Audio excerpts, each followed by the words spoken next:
පියන් නදී කෑලි කැපෙන රළු රාත්‍රී කීරි ගහෙන සිත අනුහස අයදී ප්‍රේමයේ ලේපමනක් ශේෂය වී නම් පුරාත්මයේ ඔබගෙවසෙන මා සිත අවිනීතයි අවනත නැති නැතකට අවිවේකයි උදකලාව අවනඩුවක් ගෑනු ළමයා ඔබ පෙරමලක් වාගේ ලස්සන වසන්ත කාලේ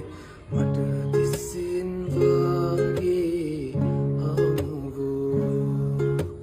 පායන්න දැසමානේ නූට ගින්දරේ ගෙනියන්න මාගේ ගානේ